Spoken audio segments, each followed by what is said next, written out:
back to another episode of the Young Professionals podcast. Sarge and Luke here again. Sarge, who are we speaking with? Luke, today we're speaking with Jess Eastick. Jess is a corporate communications professional currently working at Toyota as a dealer engagement specialist. Jess studied a Bachelor of Arts, Media and Communications at Deakin University, majoring in public relations, where she landed her first job in the industry at GM Holden in her final year of study.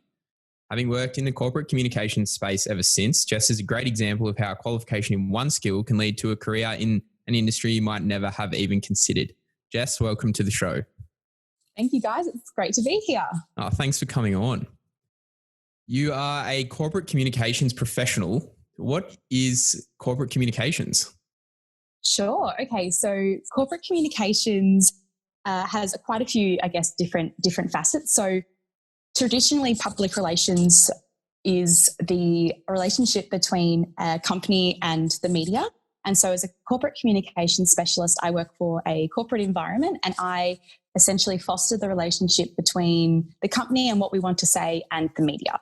So it's quite different to marketing. I think quite a few people see PR and marketing as working hand in hand. Marketing, I guess, is more talking to consumers and to the general public. And public relations is getting really good media coverage through media channels as opposed to talking directly to consumers. So as a corporate communications specialist, day to day we are managing that relationship with the media, and we're also pitching stories and creating content that would be fed out through news channels as opposed to on TV or something like that. Also do a lot of work in social media as well. So I'll give you my example. So I've been working in the automotive industry. So obviously we're launching products. So we'll put together a big media event to launch a product or a new service or something like that for the company.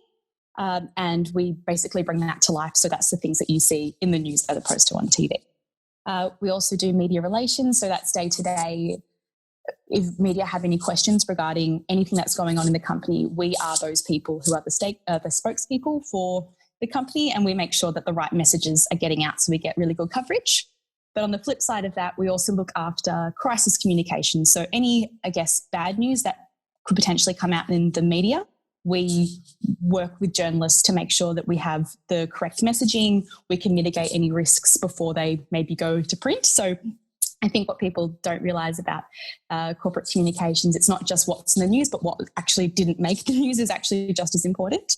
And we also, the last part of that is we also create a whole bunch of assets and content for editorial use as well. So that could be social media videos, it could be photography, video, those kind of things. So any editorial assets, we manage that as well. And when managing all these things, who are the internal stakeholders that you engage with the most? Sure. So it's incredibly varied. So we, in corporate communications, you're very close to, the executive group, because obviously we are essentially the voice of the company. So you're working very closely with those people day to day, but because we sell in automotive, you're selling a product. So you're very close to the product strategy guys, obviously very close to marketing to make sure that all the messaging aligns with each other. And then you're talking to, all different stakeholders in the business, whether it be, if you're doing events, you've got to speak to people like legal and make sure that's all fine. If you're talking about a product, with its pricing, you have to talk to the pricing team and making sure that everyone's on the same page. And because when you're working for big companies, everything has to launch at the same time. So it's always communication is definitely key in this role. You have to make sure that everyone's on the same page and that we are all in line. So when things come out in the media, it aligns with what everything else is going on at the same time. Jess, you touched on that you work in the automotive industry, and we can go into kind of your progression through that, through those ranks in a little bit when we talk about your different experiences. But you're currently working at Toyota. You've worked at Mitsubishi and GM Holden before as well. Massive brands, particularly in Australia. I kind of get not jealous, but when you talk to someone that's working in, say, marketing or PR or something that is involved in pushing a name of a brand out to the general public, it's kind of like you can go and sit and watch, the TV or the news or consume your social media and see your work out in the world. Like, what does that feel like when you've done a huge, say, product launch and then you go home and turn on the TV and it's like, oh, that's my work? it's such an amazing feeling seeing something come to life. And I'm the kind of person, I love project work. So seeing something from its infancy all the way to out, in the media is a really incredible feeling.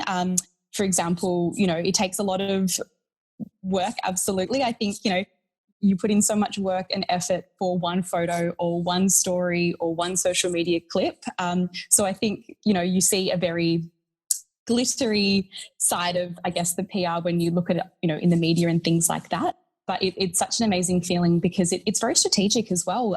It's not just taking a photo. You're thinking about, angles, colours, backdrop, how you're going to present it, what's the caption that illustrates what you're going to post. So I think it's really amazing seeing it all come to life. And it's really cool as well when you see people, especially on social media, responding to how you expected, this particular photo or story or something to come out. That's really, really cool. But it's very nerve-wracking as well. I think, especially I remember one of the first sort of stories I helped write that there used to be lots of automotive news in the papers, especially once a week. It doesn't, unfortunately, just with the nature of the times, that doesn't happen as much now. But it's a really cool feeling opening the paper on a Friday morning and seeing, the pictures that you've done and the information that you've provided to journalists. It's really, really cool. Absolutely. And I guess I totally understand that a lot of people don't get to see those really tangible outcomes in their job. So it's quite a public role, but it's very cool. Yeah. You described your work as project work, Jess. Do you want to unpack that term a little bit and talk to why you find project work particularly engaging? Yeah, absolutely. So I'll use, I guess, the biggest and only really example I have is around a product launch for a vehicle. So, we might see a car come to Australian shores, let's say this year, 2020, but that project would have started years ago. Okay. So there'll be a team, I guess, I'll use an example when I was at Mitsubishi Motors. So there'll be a team from Mitsubishi and we're working with our global stakeholders to bring this product to the Australian market. So there's heaps of obviously research which goes into it from like a marketing perspective, a market perspective. Do people want this car? Do people care about this car? What features are important to people? So that takes, I guess, a lot of time in the background. That's happening years before, we see it, I guess, in the metal in Australia. So we work with lots of different stakeholders to make sure along the way that, one, there's a demand for the car, and two, how do we want to market that to the masses? So there's lots of work, I guess, in creating, what am I trying to say? Creating how the car, I guess where it fits in its segment. We have to obviously do a lot of analysis on who its competitors are and, how our car is going to fit. How do we then position it so that we're putting its best foot forward? What are the best features that we can, amplify and all those sorts of things. So that will all happen in the background, and we're not as, I guess, from a PR perspective, you're not as involved in that section. But let's just say once we know, the car is coming, so we have to make sure that we have to be on the front foot, right? We can't have the car coming to Australia and we're not ready to go. So we make sure that we have cars come in as soon as possible, and we'll make sure that we photograph them. We will make sure that we've got, stories about them, all the product information, and we are responsible for basically gathering all that information and collating it into, I guess, a media pack or a media kit that you might have heard of that term before. And you put all the different information in together, and you'll create press releases, and you'll get quotes from stakeholders and all those sort of bits and pieces, and also then create a launch event. So that is actually bringing journalists in. So we worked mostly with automotive journalists as opposed to general news. And so they specialise just in cars, and we will bring them into a space. We will do a presentation, show them the car, take them for a drive, make sure that they understand all the features. And that's where the media relations stuff comes into it, because if you have a really good relationship with the journalists, they're more likely to trust you and listen to what you say when you say, check this part out of the car, or this part's amazing, or have you seen how it handles, or whatever it may be. So I guess you create that launch event, And then after the launch event, you then do a lot of media reporting as well. So you actually have to, obviously there's no point doing all this work if you don't look back and actually analyze the coverage that you're getting and making sure that it resonates, I guess, with the audience. I think that's a super summary of what you guys do. And I had no idea that it was so detailed and I guess broad reaching in the terms of who you're speaking with both internally and externally.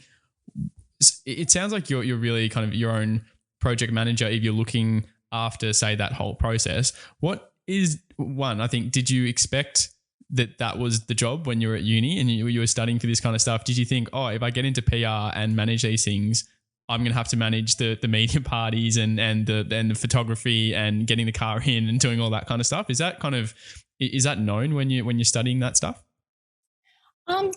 Yes and no. I think PR, and I'll be honest, when I first started at university, I didn't exactly understand what PR was. And I know I've mentioned it slightly before, what the difference between marketing and PR is. But I guess as well, I think when you think of PR, and let's think of a modern day example, you think of social media and you see influencers who are saying, oh, hey, look, I got this PR package from XYZ brand.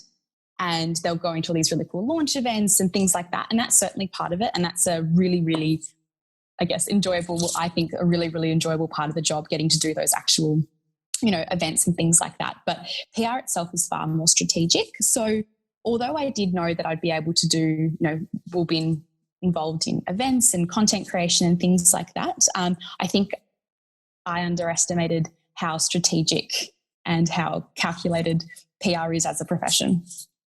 For sure, when I was studying. Jumping back a few steps, Jess, you studied a Bachelor of Arts Media Comms at Deakin. When you're at school, what subjects were you thinking about, like around year 10, year 11, and was doing that Bachelor of Arts and looking in that media and communication space something that was always on your radar?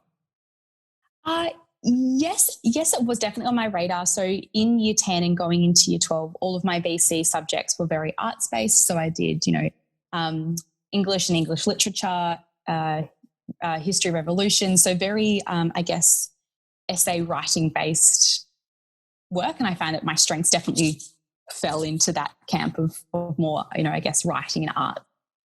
In terms of knowing exactly what I wanted to do, I definitely knew that I was interested in the media, and I thought that I would be more keen on journalism as a path, and I'm sure all of our listeners would have gone and had career kind of guidance at school or things like that. And so when I had that discussion when I was in year 10, I spoke about some of the, I guess, I'm really keen on writing, I'm keen on journalism, I'm keen on media, and that's kind of how this more broader degree came to life in the art space. And I can definitely recommend, if you have an idea of what you want to do but your heart isn't 100% set on something really specific, I think doing a degree like an arts and then specialising is a really, really great way to go, because you have the opportunity to try heaps of different subjects. So, for example, I knew that PR was on my radar, but it wasn't until I actually did a few subjects at uni that I realised that that's actually what I'm really passionate about. And I think, journalism is very much reporting on the news, where PR is creating the news. And I realised that that's where I was really, really keen to explore further. So, yes, I had an idea, but it wasn't until I went to uni and actually got to try those subjects that I knew that that's what I wanted to do. Was your interest in journalism born out of the fact that it's more tangible when you're younger and you don't know that PR exists? Absolutely. And I think, that's a really, really great question, because I think that, journalism is the product of PR activity, right? Yeah. So I think, absolutely. I thought that journalism, I thought I wanted to be part of creating news, and I thought I wanted to be part of, I think naturally, if you do work in PR or corporate communications, you like to know things first and you like to be in the know, and that's always been me. So I definitely think that's where the idea of journalism came from, and that's how it kind of morphed into the PR side of things. Jess, let's jump into your, I guess, transition from university to the workforce, and you've been kind of in full-time employment in the industry kind of since the end of uni. Do you want to step through what you were thinking about during uni in terms of getting experience in the space, whether that was reaching out to different people or trying to get into internships and that kind of thing, and kind of where that led you, you know, in your second or third kind of years of uni, and how that led to your employment? Absolutely. So anyone who has been at uni for a good year or two knows you have that moment where you go, oh my gosh, what am I doing? You know, we start to compare ourselves to our peers and what everyone else is doing. And I had one of those moments. It was in my I had a 3-year degree. It was coming up to the end of my second year. And I had one of those moments like, what am I doing with my career? So I actually jumped on the Deakin had a graduate internship kind of portal, and I would definitely suggest, I'm sure all unis would have those. So make sure you actually use those resources that are available, because I would have never thought, I'm not a car person, I never would have thought that Holden would be something that I would necessarily apply for, but I saw this on a Deakin internship website and went, you know what, I'm going to, let's give this a go, right? And so I also went to Deakin and asked them to help me with my resume.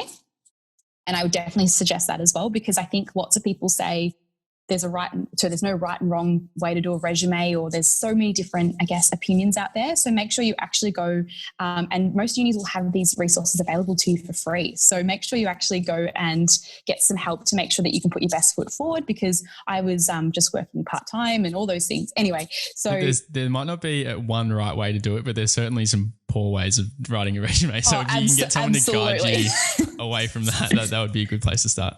Absolutely.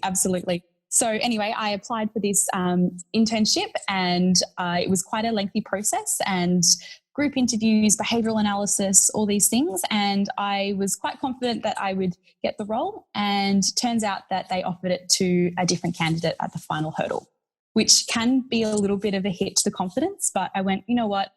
It wasn't meant to be, and I started looking at other internships. And then a couple of months later, they said to me at the time, oh, we'll keep your name on file. And I went, oh, okay, sure thing. And a couple of months later, they actually did call me. And they said, oh, there's another role internship that we'd like to hire for. Would you be interested in applying? So I went through that, and I was lucky enough to get the role. So it was a 1-year contract, but I ended up staying for 2 years. And as part of that, you still had to be studying at uni. So it kind of, it all started from this idea of, oh my gosh, what am I doing with my life? And then, that was what kind of spurred me on to, I guess, start applying for internships. And I was there for 2 years and finished off my degree online at the same time. What was integrating into that team like? Like, you hadn't really had too much experience prior to uni, going to a new team at a big company. How did you go about building connections with people and understanding what was going on? Yeah, absolutely. Well, I was part of what is called the GM Holden Co-op program. So that is a program designed for young professionals who are still studying to get into the industry and get some industry experience. So it was, I was incredibly lucky. It was a fantastic program because it was designed for young professionals to get their gateway into the industry. How so there fitting. was lots of support, incredibly. Yes, absolutely. Lots of support. And also because of the program, there was lots of support around you of other young people who are going through the same thing. So obviously, it doesn't matter how many textbooks you read or how many essays or assignments you do, you don't actually realize how it actually unfolds in real life until you get into the workforce. So for me, as I said, it was a fantastic program that really fostered that kind of, starting out in your career. So they did a lot of, skills-based, lots of education and training for us along the way, which was really great. And there was also lots of young people, so we could all kind of, support each other. And I think as well, it's also a lot to do with working with really, really great people. And I had my manager at the time, I would still look at her as a mentor for me. She was fantastic and really supportive. So that really, really helped, integrate you into that work kind of environment. Jess, do you want to talk a little bit about the decision to extend your degree so you could stay in that role at Holden, but then that decision, but then also the benefits that you found when you were still studying that you were deriving from having worked in a full-time work environment. And the kind of what I mean by that is like you can see how industry work, and then you can apply that to say your university assignments, for example. Sure. Okay. So I was incredibly lucky. I absolutely loved that job, and I worked really, really hard, and I put my hand up for everything, and I really wanted to be, I really wanted to perform well in that role. So when the opportunity came up for me to stay a second year, I didn't hesitate at all, and I really wanted to stay on and get that extra experience. So as part of that, when I first started the job, I took, I think it was 6 months. I think I took off uni and I deferred the role because I thought it's a lot to take on brand new full-time work and trying to study at the same time. So I think from memory, I had 8 units to go, and I did 8 units over, 18 months. And as part of that, it's quite amazing because once I had that more practical experience, when you start doing uni online and you start looking at the concepts and the assignments, you go, oh, I actually understand what that means. I'm not just basing my answer off theory, right? So that experience really, really helped. And funnily enough, my results were actually better at uni once I'd started working. Because you, were a lot more authentic in what you could say because you actually had the experience to back up, the theory or the concept that you're trying to explore. So, I would definitely say that it was quite a big adjustment. And I guess at the time, not many people were doing their uni online. So this was probably like 2014 maybe. So I guess, those relationships that you'd started at uni and then kind of converting that all to online was a bit of a shift. But if anyone's has the option, if you're working and then get to study online, I would definitely recommend it. I thought it was fantastic. Well, I think most people are studying online now just by circumstance. So it's probably, if you are studying online at home, like if you can get out and get a job, like go for it. Absolutely. Yeah. Oh, cool. Do you want to let's move forward a couple of steps. Like you get your job at Holden, you finish your degree.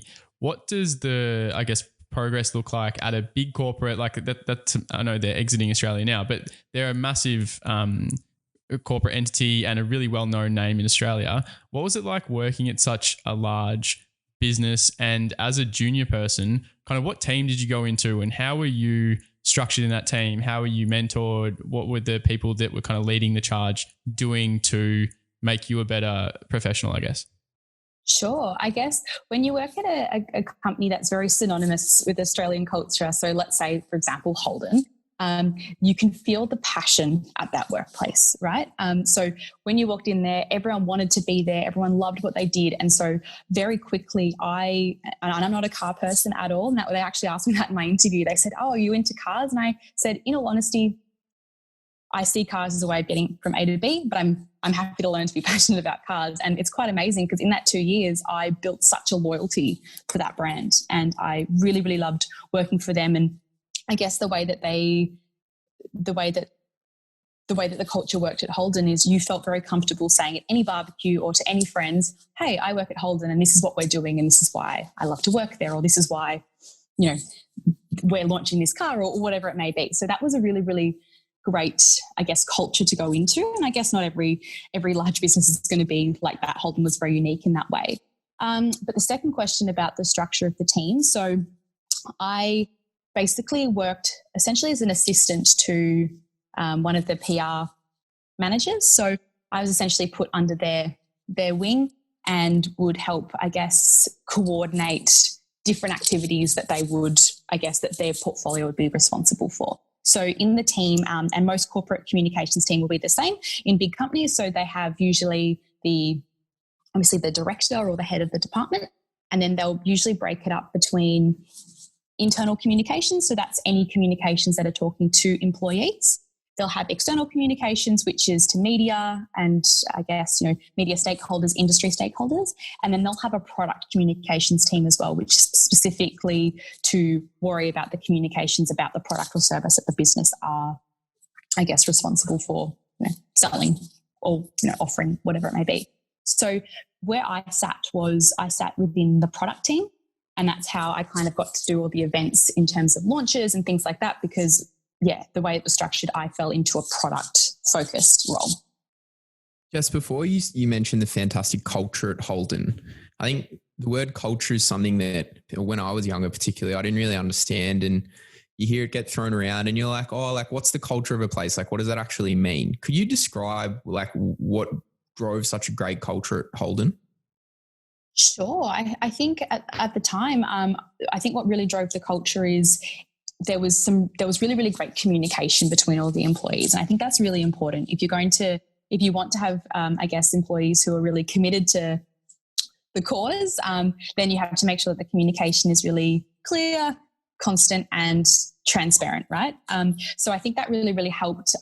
Obviously, Holden was very synonymous with Australian culture. So as any kind of consumer had some kind of connection to Holden in one way or another. So it's, I guess, a little bit different than, another big corporation. There might not be as much, I guess, social connection to the brand. But I think, communication is really, really important. And I think as an employee, and I've worked at a couple of big businesses now, I think when people are really engaged is when you feel like you really understand how you can contribute to the greater good of that business, right? So I think that's really important. I think also what I think has made really good culture, especially, for example, at Holden, was the opportunity to learn and grow. I think that's really, really important. And especially when we're all young in our careers, my piece of advice would say, always put your hand up for projects. I think in big businesses, cross-collaboration kind of projects are seen as really, really, I guess it shows that you're keen to learn. It shows that you're willing to go out of your comfort zone, and those kind of things, especially if you're looking to progress in your career, are really, really, I guess, important opportunities to put your hand up for. So, and I guess as part of that, not necessarily related to culture, but I think it makes you feel more connected to your workplace. If you feel like you have a bit of an understanding of things that are going on all around the business and not just in the team that you're in. So, I guess that connection piece and communication piece is what I found made a really, really good culture for me, and the opportunity to learn and grow. And when you work in big corporations, there's more opportunity to move around the business as well once you get there. After, obviously, you do your time and get your skills up, but there's that opportunity as well, which I think makes people really, I guess, excited to be there and grow there. And how can students go about understanding a culture of somewhere that they might be applying for as an internship or at a graduate position?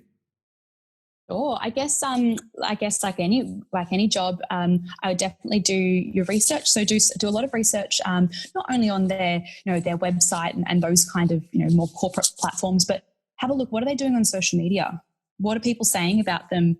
Have a look on, I'm sure, like LinkedIn and Seek and all those sort of things. They also have, I guess, resources which show what people say about that company, about people who have actually worked there.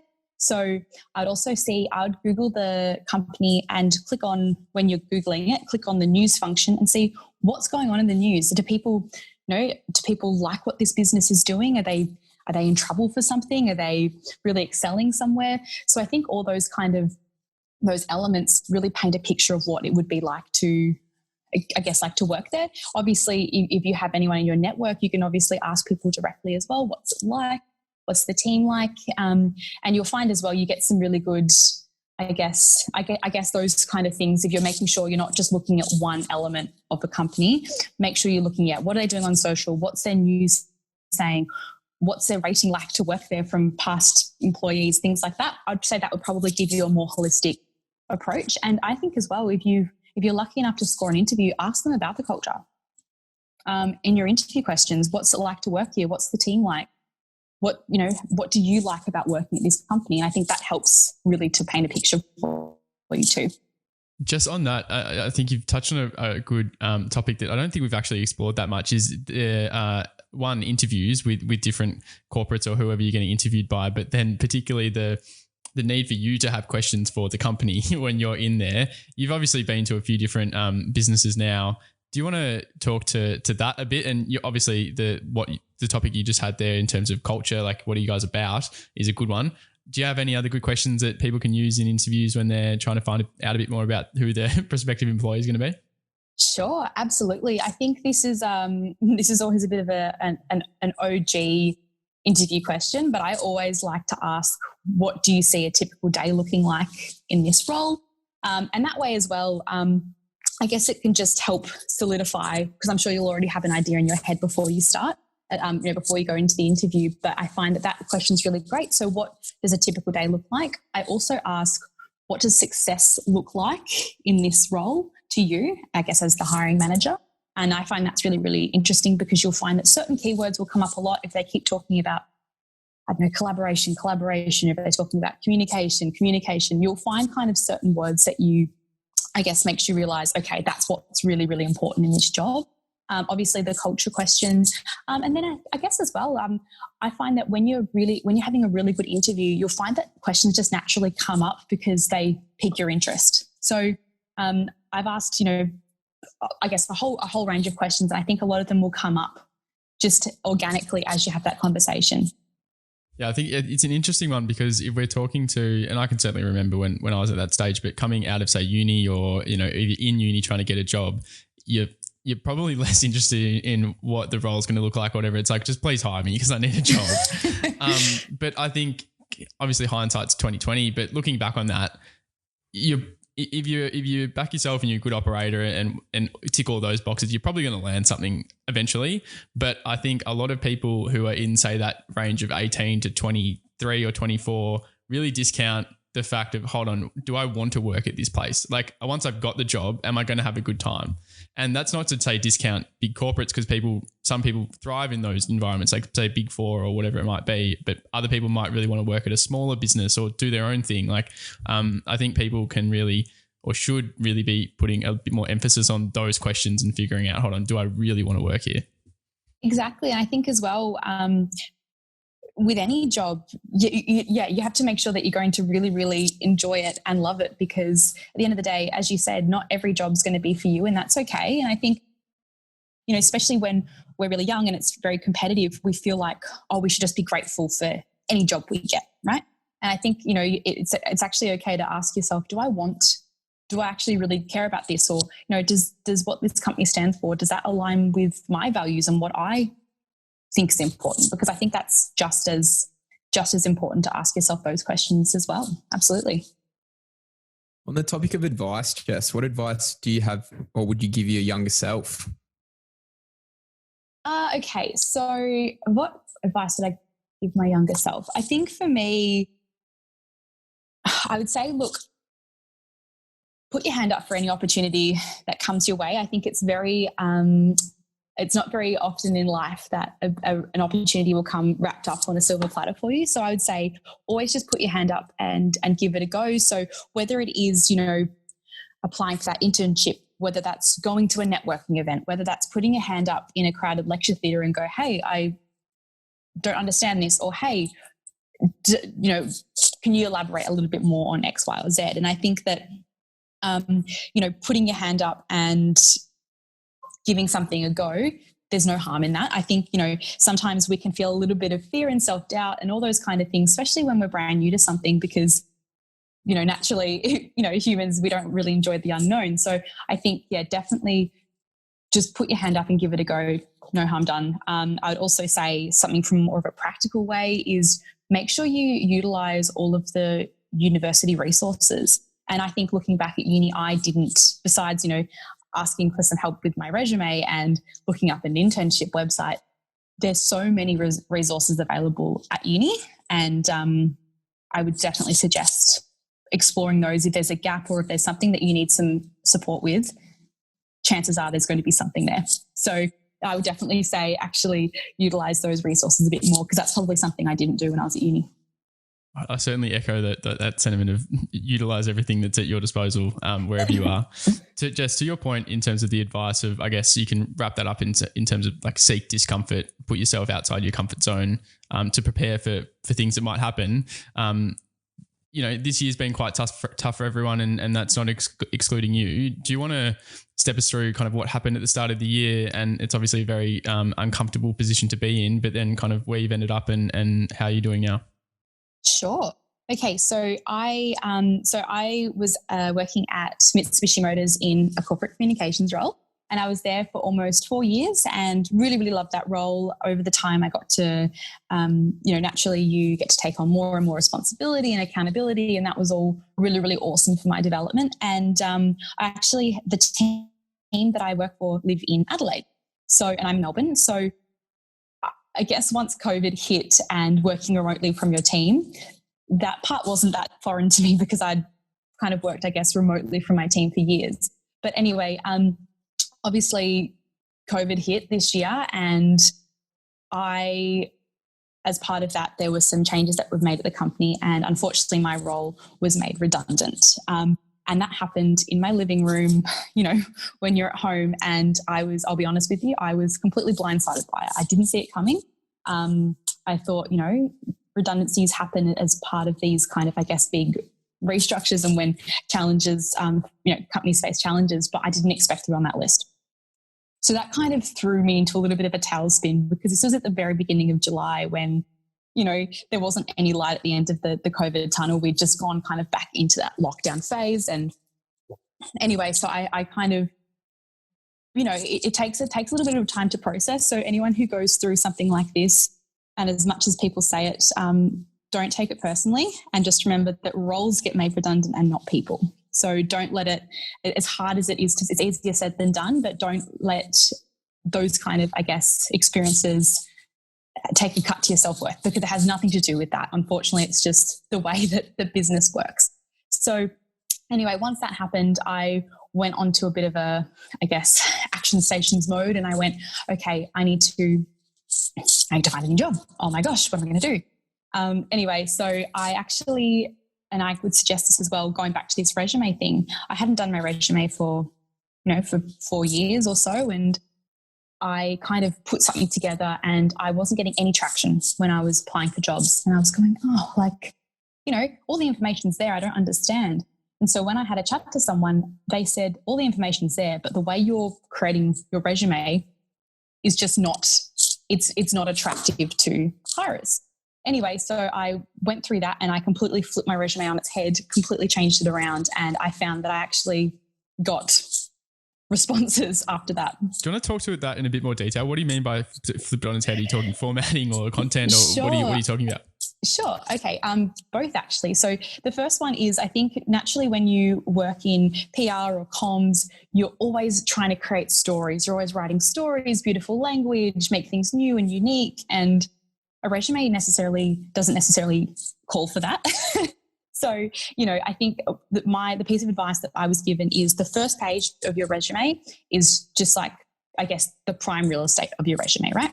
So making sure that it's incredibly clear, concise, punchy. So if someone looked at it, let's say they're only going to look at every resume for, which is the sad reality, 5 to 10 seconds, what can they tell about you straight off the bat? See, mine was very flowery and wordy, and I guess you had to search through a lot of words to find out who I was. So I guess from a formatting point of view, the first page was incredibly clear and concise, lots of dot points. And I didn't think that really, dot points were what I wanted to put on my resume, but those really, really, I guess, obviously I guess, struck the right chord. So that was a part of it. And the second part as well is, and I'm sure you probably know this, but every time you're applying for a job, you really need to tailor your resume to that role, right? And I guess that does take a little bit of work.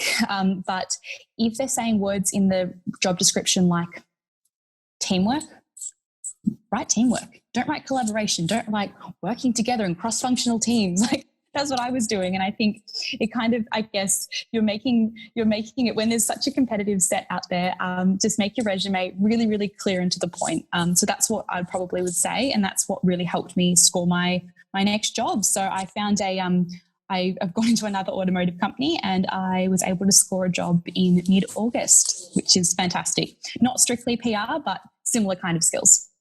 Oh, I think it's an awesome outcome, and it's a really good, I think, example of you've put in 6 or 7 years in terms of corporate work and gaining experience in different things and really honing your craft. Something completely unforeseen happens. It's terrible, but you can apply everything that you've learned and kind of put everything into gear and it'll all kind of work out eventually.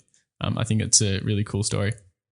Absolutely. And I think as well, at the time, I'll be honest with you, when it first happened, I went, oh my gosh, what am I going to do? This is terrible. But I honestly do think everything happens for a reason. And now I'm in a new role and I'm in a fantastic team, and, it's only forward from here. So yeah, you can't let it get you down too much, because I guess it's just, unfortunately, it's just the way that the world works, really. One last final question. Do you have any parting advice for anyone who's thinking about getting into the PR industry?